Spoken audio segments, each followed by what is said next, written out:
Bismillah Rahman Rahim. My name is Asghar Zaidi. I'm Vice Chancellor, Government College University, Lahore. I'm really pleased that Dr. Tariq Rahman has been able to spare his time to talk to our students and faculty. He is an authority on the subject of languages and education policy in South Asia. We are very glad that today he is actually talking about the struggles of academic community in terms of education policies in Pakistan. I'm quite certain that our students and faculty would learn a great deal from this discussion with the historian. I'm also very pleased that this event will be the first event of the newly established Institute of History. So my congratulations to Dr. Hussain and his team for taking forward the formation of Institute of History and holding this first event within the helm of Institute of History. Thank you.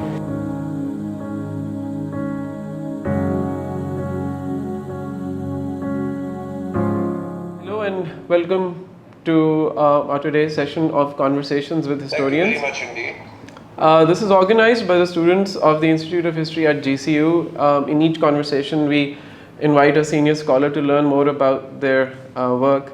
And as we share our intellectual exchange, we intend to introduce academic discourses in the public sphere.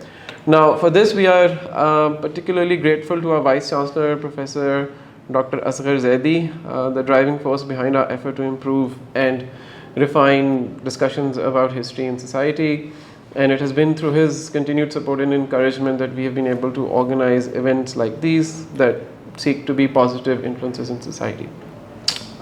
So today we're joined by Talha Shafiq, Sara Iftikhar, and Aisha Yusuf. Let me begin by introducing Talha, who's an undergraduate student, while Sara, this is Sara, and Aisha are finishing up with their MPhil studies.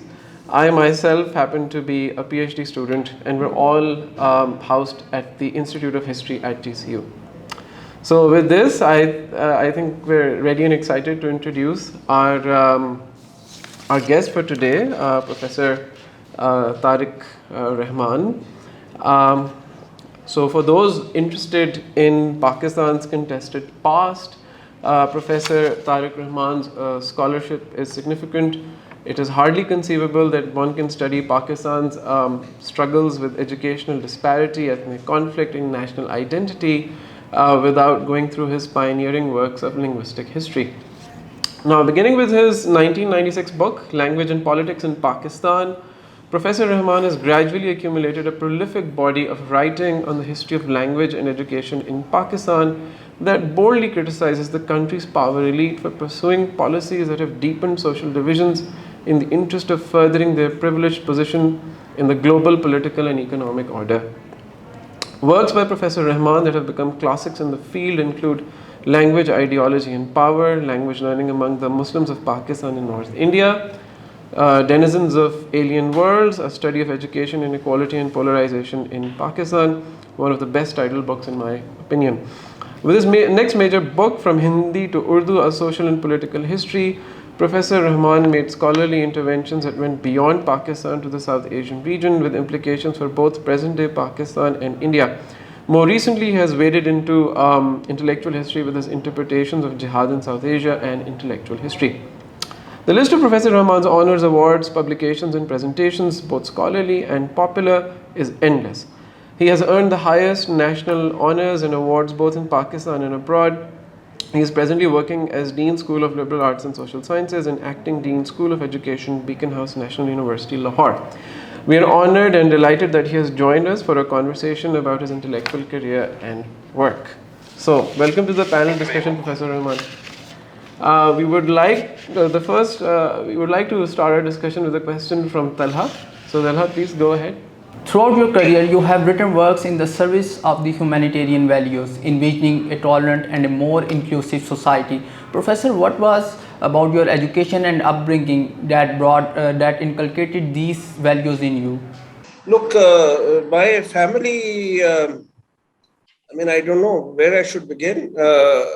My father was, an instructor of mathematics at PMA Kapur. He was a civilian officer. These days they have Army Education Corps officer. In those days they had civilian officers. And he joined in 1952, and when I was about 3.5 years old, and retired in 1970 as head of the Department of Mathematics at PMA Kapur. He was a conservative. He was religious and conservative. So the values which I have are not from my family. And I actually, if you otherwise, yes, the family, even otherwise, in ethos was conservative because my grandfather was a feudal landowner in UP, one of the major landowners there, and he did not. In one sense, however, my father was struck out something for himself on his own, because my grandfather did not want his children to study. My father went to school and then went to the university, Muslim University, Aligarh, and he did his MSc in mathematics, which my grandfather didn't want him to do. He didn't see any reason for it. So that way, he struck out a new path for himself, and which stood him in good. But it was because when my grandfather's Jagir was taken away, obviously because of reforms by Congress, and Zimedari was left. But then my grandfather died, and my father came in 1952. He came to Pakistan. So here he found a job. If he did not have this MSc in mathematics, he couldn't have found a good job. So I struck out on my own. I joined the army after intermediate, because that's what most boys. I was brought up in PMA, and I studied in Burnhall. So I was surrounded by the army all the time, and I knew of no other job. I joined the army. But in 1971, I disagreed with the military action, and I wanted to leave the army. I wanted to resign my commission for reasons of conscience, and I did my BA and my MA, first MA and second, and then third, privately. So I struck out a path for myself, very much like my father. But he had conservative opinions. I had liberal opinions. So my way of behavior possibly comes from my family, but my values are my own. They are not from my family. Okay, thank you for that. Sarah, would you like to ask something? It is striking how you never stop dabbling in new areas of research and writing. Like from your initial interest in literature, you moved to linguistics, and then from linguistics to social and political history, and now more recently you have published an intellectual history of jihad, in which you draw on approaches suggested by Skinner and Gadamer. So, would you like to share that? How do you manage to keep expanding your intellectual horizons? I would not like anyone to follow me. If you promise that, and if you do it, if you follow me, it is at your peril. Because what I have done is not done by academics, and nowadays it wasn't done even earlier. If you do that, you don't become a specialist of anything. You see, when I joined I never thought I could join a university. I thought it was too way above me. The way my father used to talk about his professors at the university, Aligarh, etc. And it seemed to me that I was very fond of intellectual matters, which I didn't know that I was fond of them. I was fond of reading books, but I didn't know that this is something which I could manage. So I thought I can never join a university. I never thought about it. I never seriously thought that I could ever join a university. For me, the university professor had a very a special kind of a status, special kind of a person. And strangely, I never knew. I did because I lived in privileged kind of safe surroundings. I didn't know the reality of Pakistan, that in Pakistan, you can't get things done easily unless you are in the bureaucracy and the military is powerful. I didn't know all this. I just didn't know anything. I didn't even know that I was actually quite safe and following, living in a safe environment. I had no idea. And my father once, a letter came, an envelope which said professor with his name. And I asked him, and he said, no, I cannot aspire to be a university professor. Professor is a very high rank in a university. A head of department in PMA is equivalent to a colonel, but a professor is much higher than a colonel. So this is what was in my mind. I had no idea that I would join the university. But at the same time, my reason for aspiring to a university when I got my MA, from England, my reason for aspiring for a university was because of the fact that when I saw university professors, I found that they would go to the campus if they had a class. If they wanted to go, they had a class, they used to go. Otherwise, they didn't have to go. And I said, this is the ideal. 1 or 2 classes a week, and that's it. You do whatever you feel like. This was the ideal for me. That was my reason for. And then I got my PhD, and that too was something of a joke. But I did not know I could do a PhD. But when I, got after my army career, once I got a British Council scholarship, at the most I had thought of perhaps teaching in a school or something. But when I got a scholarship, or I was, in the military, in my last years, because my general had become a bureaucrat during Ziaul Haq's time, I could have joined the civil bureaucracy, but I didn't want to. For the same reason that if one wants to resign for reasons of conscience from the army, why should one join a bureaucracy? There might be reasons of conscience for not doing things they want me to do. So I didn't want to join the bureaucracy either. And I was very naive, actually. And so I didn't know much about Pakistan and jobs and money and issues and problems, etc. But anyway, I got a British Council scholarship. So I went to England, and I found that, you study, and for me, studying was like a hobby. So I was quite surprised that this is work. I mean, for me, this was not work. Work was something you did in the morning. You got up, you went for parade, and you looked at the tanks and you saw whether the oil was full in it or not. That was work. This was not work. Anyway, I said, well, what enjoyment. You read books and they actually pay you for it. So then I fell ill. I was very lonely there. I came back, got married, went back. And I was 33. My wife was 23 years old. And my friends came to her saying that everybody has applied for a PhD and your husband hasn't. So when I came home, she said, you haven't applied for a PhD? I said, I can't do a PhD. PhD is done by intelligent people. She said, but you've done your MA very well. I said, yes, that's tukka. Done MA very well. That doesn't mean I can do a PhD. You can't do a PhD in English literature. It's not done. It's a very rare thing. So anyway, she said, well, she used one argument which appealed to me. And she said, it doesn't matter. You say that there is no work here. I said, there is no work. The reading books is no work. It's a lot of fun. She said, well, in that case, PhD, 2 years, 3 years of doing no work and getting paid, isn't that good? I said, that's very good. Eventually, I'll fail, of course. She said, doesn't matter who's going to find out. And even if they do, so what? You still have your MA degree. So that's why I went and applied. And my supervisor said in those days they had a lot of power. Told me, Professor Christopher Haywood. So he said, all right.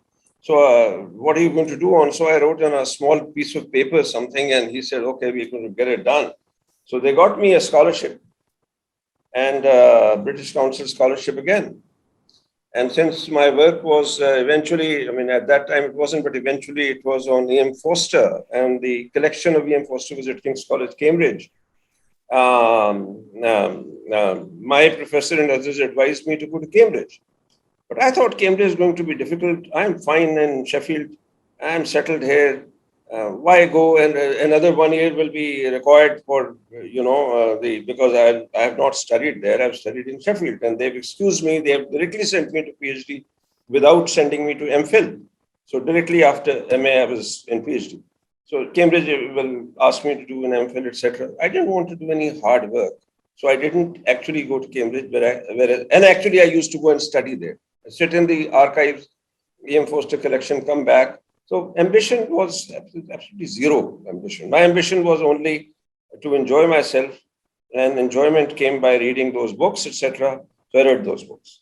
I got my PhD, etc. In 2 years, I had submitted my thesis. In 2 years and 3 months, I got my PhD, which was the earliest after 26 years, somebody had got a PhD in English literature that early. When I came to Pakistan, we were flying over Dubai, and I asked myself whether I had any interest in English literature, and I said, no, none whatsoever. Don't want to write about it. So I said, but I have to do some kind of research. What shall I do? So then while flying over Dubai, I remember there were some oil fields or something, but there was fire coming out from below. And I said, nobody has written a history of Pakistani literature in English, which is written in English. People like Ahmad Ali and Zulfikar Ghosh, etc. I didn't even know their names at that time. Why shouldn't I write that history? So next day, I started looking for a job and started collecting material for writing a history of Pakistani literature in English. And I got a job in the Allama Iqbal Open University as the junior most lecturer, which I didn't mind because I was living at home, driving my father's car, having no problem at all. So I didn't mind being the junior most lecturer at all, as there was no work to do. And that is what I wanted, a job where there was no work to do. So, but I went to interview Professor Dawood Kamal, who was a poet of English. He was in Peshawar University. He was the head of department at Peshawar University. And he asked me, invited me to take up an associate professorship straight away in the Department of English Literature because they didn't have PhDs either. In those days, there were very few PhDs in English. I didn't want to go. I came back and I told my wife and mother as a joke that they've offered me an associate professorship, but who wants to go to Peshawar? So both the ladies said, we want to go to Peshawar. My mother said, no, she wouldn't go, but my wife said, I said, in Peshawar, you're going to wear a niqab and you can't come out. There's men everywhere, etc. She said, doesn't matter. I said, well, I will go. So anyway, they got after me. And I said all sorts of things not to go to Peshawar, but eventually they got after me and I went to Peshawar. And that's how my academic career started. For 3 months, they made me an assistant professor. Then after 3 months, they made me an associate professor. I had 0 years of service. But because I had a PhD and publications, as a student, I had about 5 or 6 publications. 3 had come out, 3 were about to come out in English literature, papers published. And so they made me an associate professor.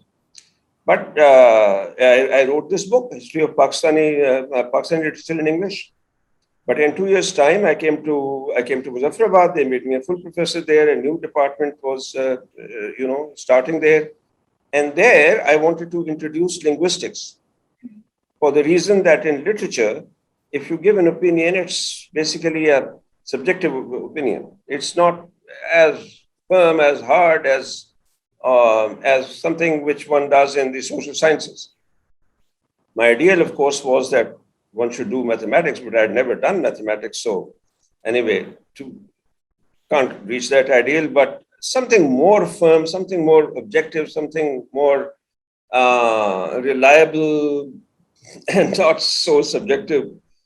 So before I finished the book, A History of Pakistani Literature in English, I had lost all interest in the history of Pakistani literature in English. Didn't want to look at the book again. I started studying linguistics on my own. And I introduced linguistics. Actually, this was the first department of English language teaching and linguistics with an MA, which I started in the University of Azad Jammu and Kashmir, Muzaffarabad.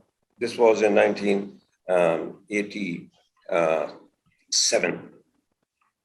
So then I wanted to study linguistics. I was teaching it, but I had studied on my own. I didn't know anything about it. So I wanted to get some kind of degree to be credible. The British Council wanted to send me for a postdoctoral research. They said, you go for a postdoctoral research in English literature. I said, I don't want to look at a literature book again. No, not interested. They said, well, after PhD, what else can we do for you? I said, if you want to do something, send me for a master's in linguistics. In those days, Scotland used to have the best linguistics, modern linguistics department. Oxford and Cambridge still had lexicology and things like that, but Scotland did. And so I was sent to Glasgow, city of Glasgow, University of Strathclyde, and that's where I went and got my MA degree in linguistics, came back, started doing it. After some time, I realized that, you see, this is very theoretical, mathematical, and the research papers are not found in Pakistan. I cannot do further research in it. So now I had to do something. So I was reading a book in Muzaffarabad. It was on language policy in India. So I said, this is it. I will write about language policy and language politics in Pakistan. So that's how I started doing this.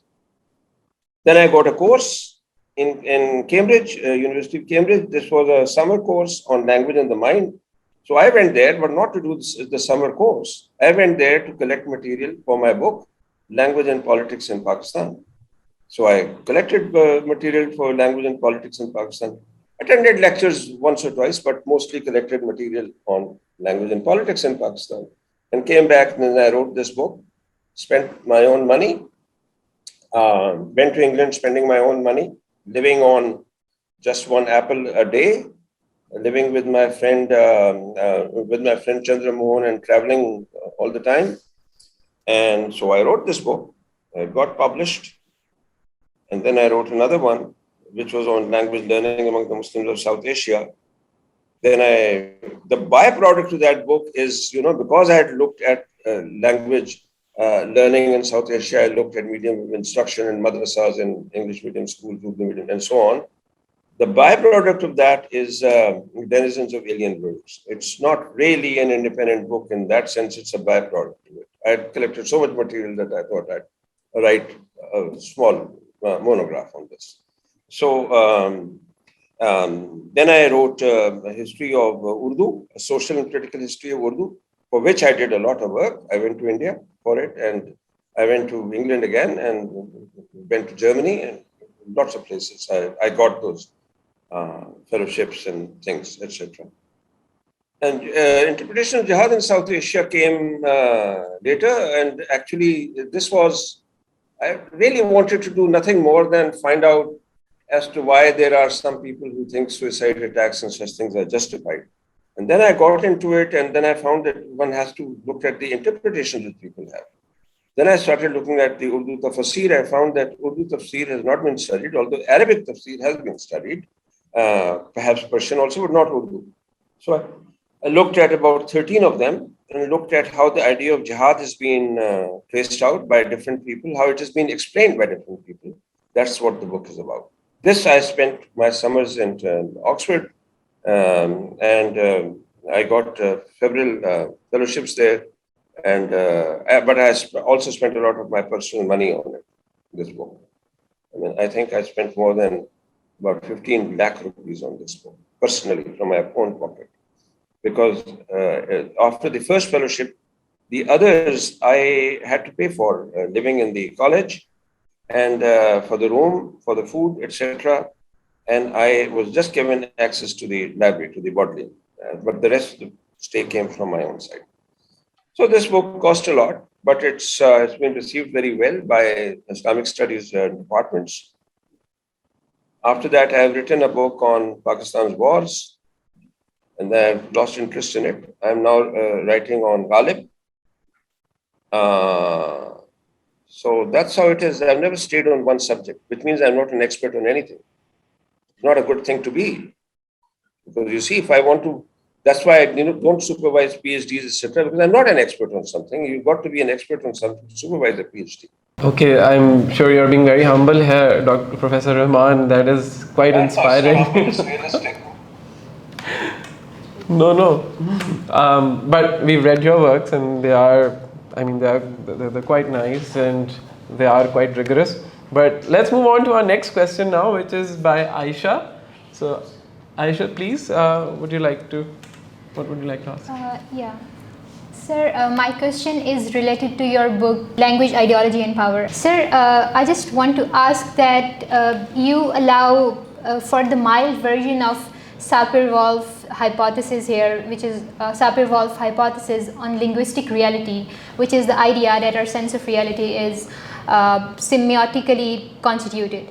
Instead of that, you prefer Descartes' notion of the signitive power of languages, which is that our languages construct the worldview, for example, our sense of reality, our sense of right and wrong, and our norms of behavior. So in this context, can you share some instances where a non-dominant language offered, historically speaking, a significantly different worldview at odds with the language of elites? See, the Sapir-Whorf hypothesis comes in two major versions. One is the strong version, deterministic, that it determines your worldview, etc. The other one is it simply facilitates the expression of certain things easier. It makes certain things easier to understand if you've got the actual lexical items, the words for it, but it doesn't bind you. It's not something which confines you to a single point of view and does not enable you at all to understand another point of view. That it doesn't. So I believe in the softer version that it does not determine, but it certainly facilitates the expression and the understanding of certain realities of other cultures, etc. So that's one.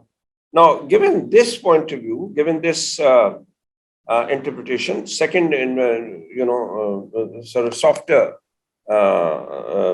interpretation, and given this, it is easy to. It is the next step is to jump to how the different texts, language texts, are going to affect the worldview of different people.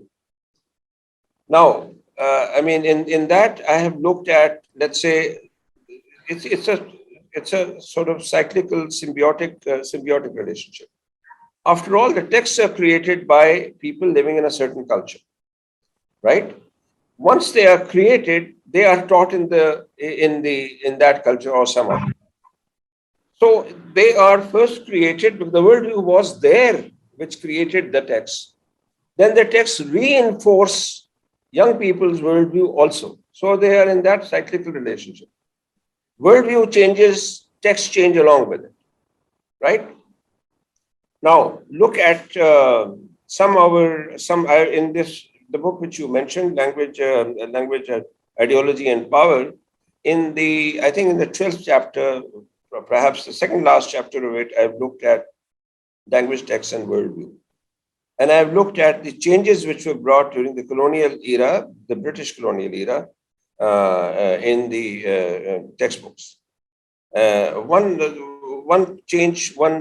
major change was that Persian texts, etc., were removed, and instead of that, Deputy Nazir Ahmad's writings in Urdu, etc., were encouraged by the British.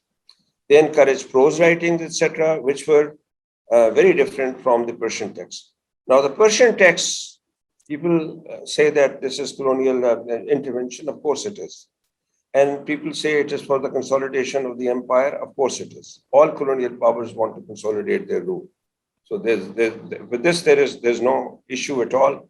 It was also for political reasons that the British did this. But look at the effect. The Persian texts have intense distrust of women's sexuality, intense misogyny to the extent of misogyny. They are not to be trusted. They are to be put behind veils and segregation. They are to be kept apart. They are not to be trusted at all.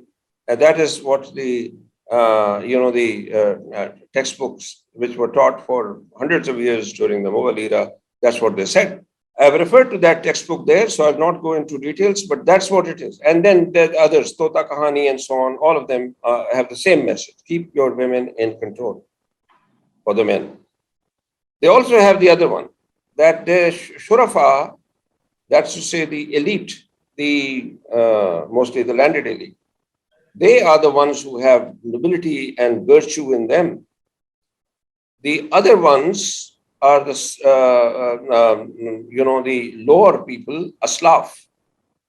In Punjabi, kami kamina. In Urdu also the word kamina is used, right? Kami is not used, but kamina is used. So there's a tremendous class prejudice, tremendous class bias. All this is in the medieval text. This changed. And instead of that, what was inculcated was middle class thriftiness. Deputy Nazir Ahmed is full of, Akbari, Askari is very thrifty, saves money, etc. And loyalty to the powers that be. That means loyalty to the colonial state. Thirdly, how to create a good citizen. A good citizen is the one defined by the colonial state as a good citizen. That means law-abiding, thankful to the British for education, etc., loyal to the British in jobs, etc., and namak halal, loyal to the British who give the salt, etc., who provide living. That is the citizen, which is the best colonial citizen. That's what they wanted. So the textbooks which were previous were also about a certain worldview, about a certain point of view, and tried to replicate that point of view among children. And you find that point of view even now. This misogyny for women, etc., is there because it's entered into minds and it's into sayings of every day, etc. Boys and men keep saying such things. Women also. And that is also there. And this working class, the bias against working class, achhe khandan se, what does that mean? People who have been owning land, etc., achhe khandan has been exploiting people. Why else would they go own land? They killed people, conquered it, and were loyal to whatever rulers were there. That's why they owned land. So how does that become acha khandan? How does that become khandani? But such is the bias of our language. Such is the bias of our thoughts. So this is how it is. So in no case is there a completely neutral and let's say ethical construction. It is politically, ideologically biased. It's a question of which ideology you prefer to the other ideology. And now that we don't have to follow colonial British texts or the medieval texts, we can't because we don't know any Persian. But we simply we can make our own text. But the fact is that that exercise has also gone wrong because the texts we have made are also conducive of war and not peace, and are full of biases and have not removed biases against women, against the working classes. And maybe they've not reinforced them, but they've not removed them either. Yeah. All right. Thank you. That was that was quite instructive. So Talha, do you have something to follow up? Professor Saab, in the same book, Language, Ideology and Power, you draw on the theorist Walter Ong to understand Arabic-based learning as medieval, uncreative and conservative. You see it as a characteristic of feudal as opposed to the modern system of power. Professor, my question is, how then we account for innovation in Arabic intellectual culture from which thinkers such as Ibn Khaldun, Al-Ghazali and Shah Waliullah emerged? Okay. See, in India, you're talking about Arabic thought. In India, actually, these countries were Islamicate, but India. By India, of course, I mean pre-partition India. That means Bangladesh and the Muslims of Bangladesh are included, as well as UP, etc. This was under the Persian influence. So this was not under the Arabic influence so much. There was, of course, Arabic was there, but remember that the Hadith was not available in India because it was handwritten. There was no printing. So they were not widely available. I mean, it was available in some of the major madaris. It was available. The King's Library had a few. The ulama privately owned a few copies. But you know, the books are at such length that to copy them takes years and a lot of money. So nobody had that much money except, of course, the upper classes. And so the books were not available. It was printing which made religious texts available. So, and printing came during the British period. So people were, the idea that people were, the Arabic thought was much in existence is wrong. There is actually a book of, about the history of Arabic literature in India. And that tells us that there was actually, except among the ulama, there was very little Arabic writing. The only Arabic you could see was the formulae kind of writing on graves, on tombs, etc. Otherwise, even on graves and tombs, it was Persian which was written. So this was, and then except for the elite, nobody was literate. So that too was very few people among the elite. Among the Muslims, the Munshi and the Maulvi, etc., they were called the educated people. Feudal landlords were not highly educated. They did a little bit of Ahmadnama and so on. Women were not educated also, except the daughters of some princes and some Maulvis, etc. So that left only the Munshis and the Maulvis. Among the Hindus, the caste class used to be highly educated. They were Muslimized, they were educated. They wrote they've written Hamd also, they've written Naat also, but they used to teach children, they used to teach even Muslim children at times. So the Arabic influence was very less actually. It was not much. Shah Waliullah on his own, Ibn Khaldun, I do not know much about. There wasn't much literature available in Ibn Khaldun in India. But Shah Waliullah did have an influence. He did have a tremendous influence. But again, his influence was also confined to those few people who were his followers and who were, let's say, who carried his work forward, etc. It wasn't, again, among the common people. But his influence was perhaps more than most other people.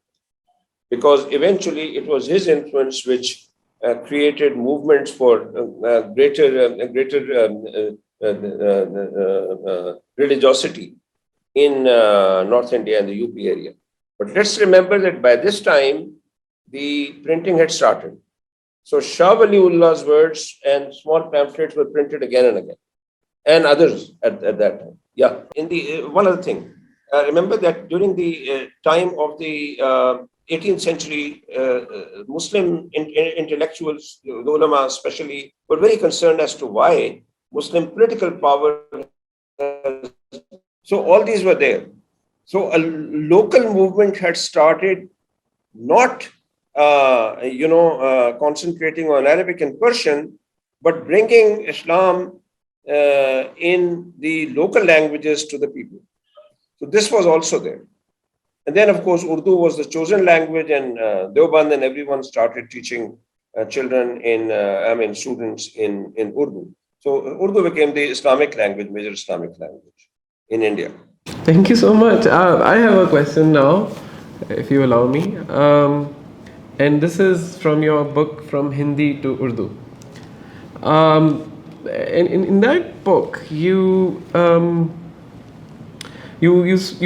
show how Hindi and Urdu were like genuinely Indian languages shared across polyglot communities as opposed to an invading military's language. Now, my question is about some of the theoretical concepts you use or choose not to use, and I wanted to understand your choices, your theoretical choices there. So your Account seems to agree with Fasol's concept of broad diglossia, where polyglot communities have multiple languages, Arabic, Persian, and Sanskrit, but share a common low register. Now, you also cite Javed Majid's work, in which he applies Fasodian notions to Rekhta Urdu when he speaks of leaky diglossia, I believe. But you do not you cite him, but you do not follow these terms, and you seem to be not too enthusiastic about them. Can you please explain why? No, you see, it was the notion of diglossia is actually, as explained by Ferguson, classical diglossia is that you have a high language and you have a low language, right, of the same, right, of the same. That is, the same language has a higher variety and has a lower variety, like classical Arabic, al-lughat al-fusha. Now, this is the high variety, al-lughat al-fusha al-asr. That is the high variety of Arabic which is used in the Arab world now. And then, of course, there is the Demotic Arabic, which is different from Yemen and different in other Arab countries. So people write and speak formally if they want to give a lecture, etc. That is in al-lughat al-fusha. But they are not, I mean, classical Arabic, modern classical Arabic, and it's slightly different from the Quranic Arabic. That situation did not actually prevail in India. That situation was not there.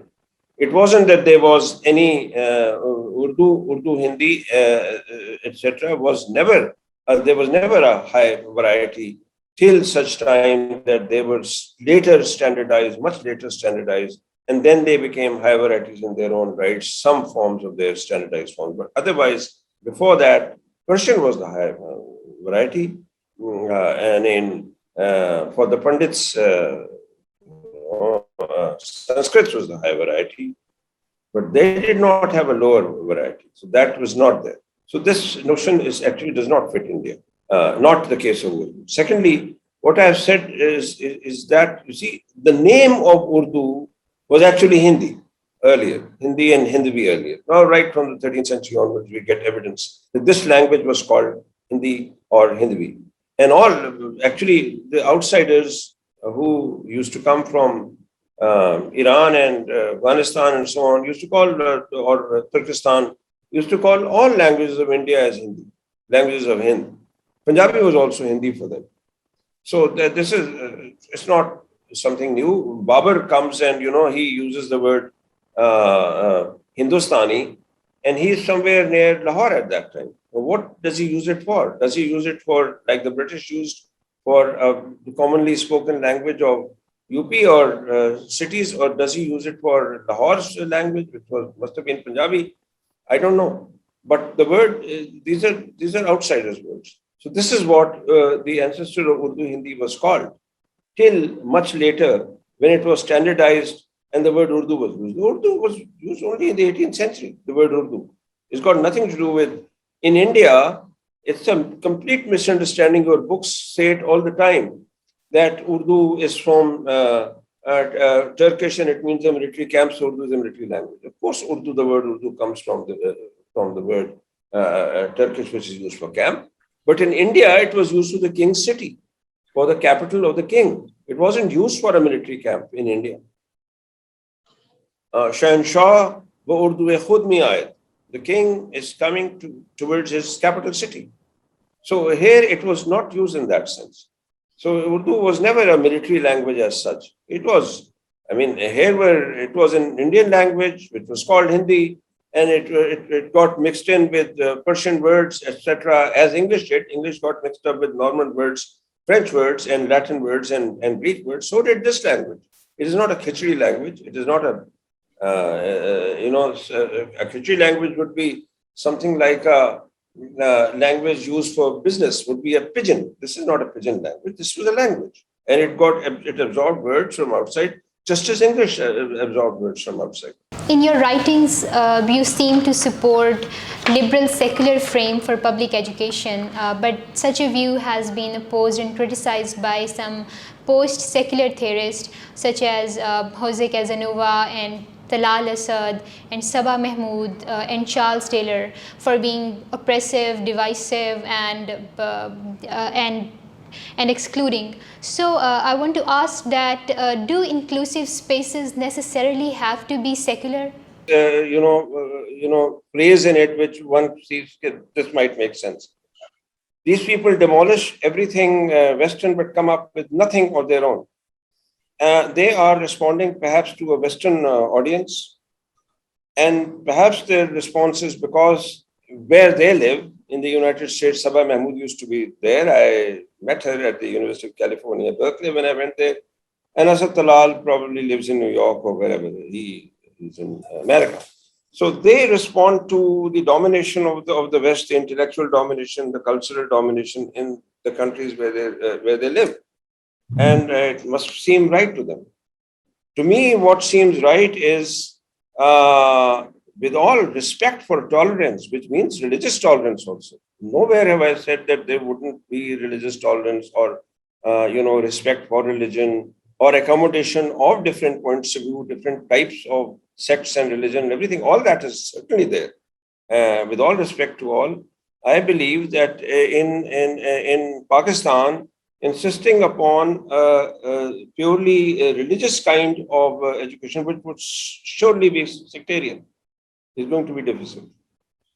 Because religion is never one. No ideology is one. Communism is not one either. Democracy is not one either.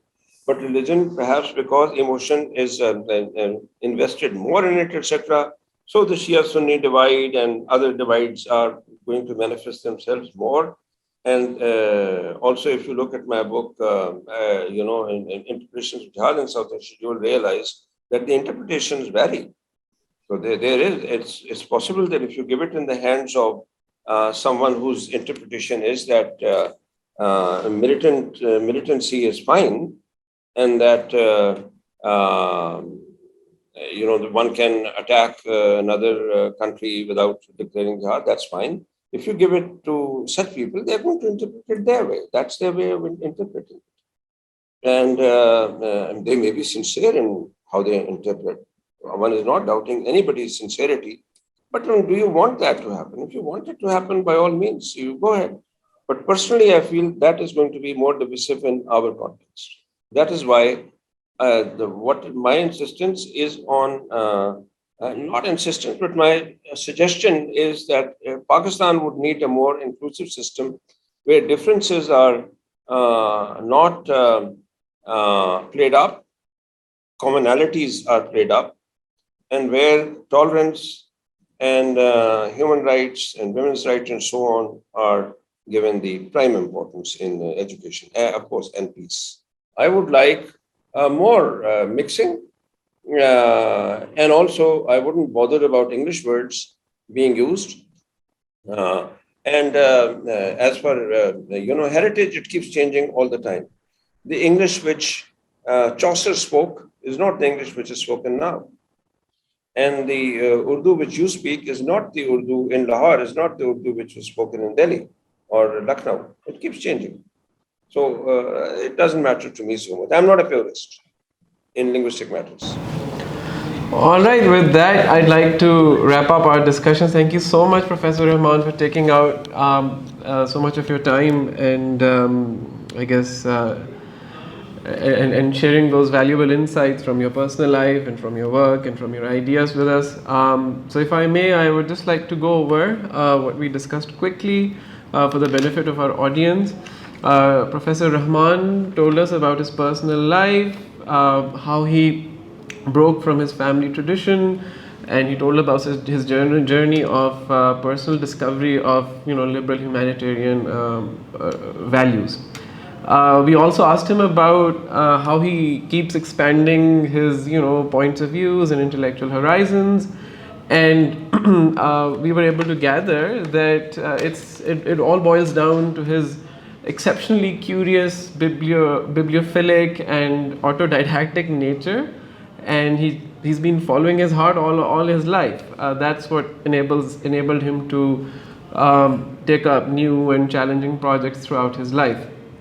We asked him about alternative worldviews in different textual and language communities, and he discussed how in the history of colonial education in South Asia, when new texts were introduced in the British era, they replaced Persian misogyny with middle class values and loyalty to the rulers.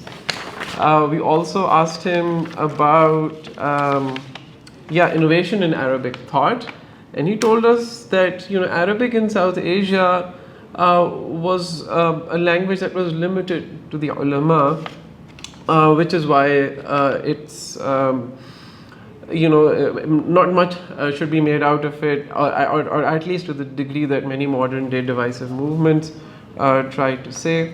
We asked him about diglossia as well, and Professor Rahman told us how Ferguson's concept of diglossia does not really apply to Hindi and Urdu, since these languages shifted to a higher register only at a later stage in their history.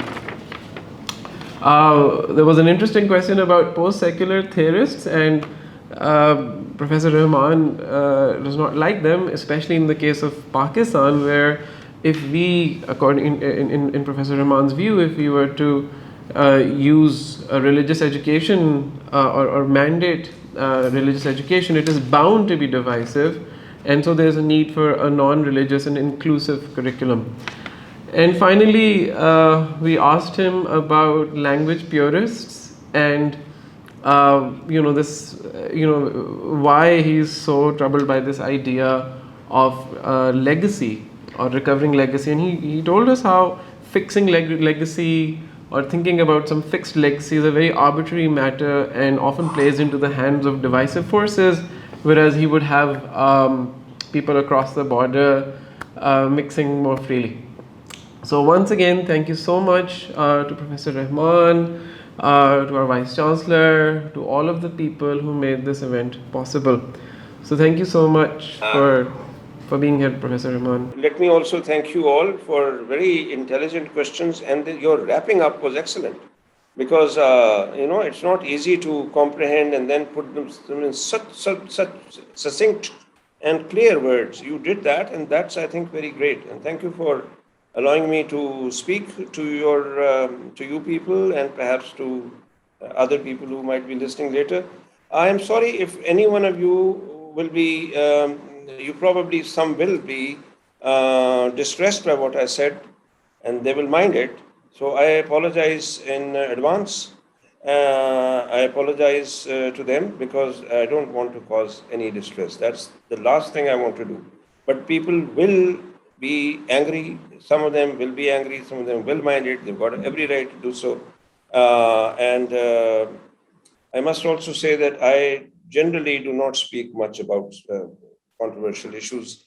But once asked to speak, then I have to be honest. So thank you very much indeed. Thank you for listening to me. And Khuda Hafiz. Khuda Hafiz, have a good day. Thank you. Thank you very much. Thank you very much. And please thank your Vice Chancellor on my behalf, personally. Okay. Thank you so much. Thank you.